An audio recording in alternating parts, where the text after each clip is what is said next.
ହେଉଛି ପଦ୍ମନାଭ ସ୍ୱାଇଁ।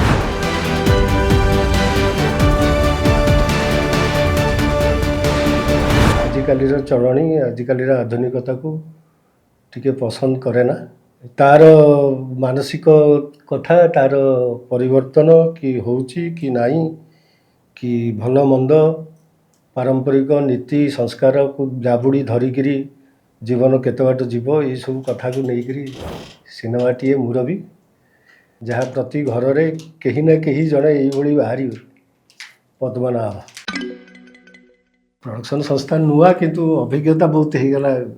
ଚଳଚ୍ଚିତ୍ର ଦମନ ଯେତେବେଳେ କରିଥିଲେ, ଇଏ ନିର୍ଦ୍ଦେଶକ ଥିଲେ ଏବଂ କରିଥିଲେ, ସେ ଗୋଟେ ଚହଳ ପକାଇଥିଲା। ତେଣୁ ତାଙ୍କୁ ମନେ ରଖିଛେ ଏବଂ ସିଏ ଗୋଟେ ଠିକ୍ ପ୍ରିନ୍ସିପୁଲରେ ଯେମିତି ସିନେମା ତିଆରି ହୁଏ ସେଇଭଳି ଭାଗ ମାପରେ ଇଏ କଥାଟିକୁ ନେବା ପାଇଁ ସେମାନେ ଚାହିଁଛନ୍ତି। ତେଣୁ ଆମକୁ ଭଲ ଲାଗୁଛି। ନୂଆ ହେଲେ ବି ଏହାର କଳେବର ବହୁତ ବଡ଼ ଆଉ ଲୋକପ୍ରିୟ ମଧ୍ୟ।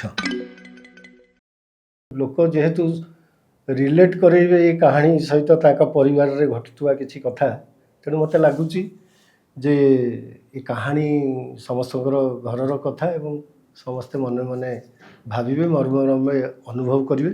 ତେଣୁ ବେଶ ଲୋକ ଦେଖିବେ ବୋଲି ମୋର ଧାରଣା। ରାଗିକିରି ଆଉ ଭ୍ରୁକୁଞ୍ଚନ କରିଥିବା ଏମିତି ଗୋଟେ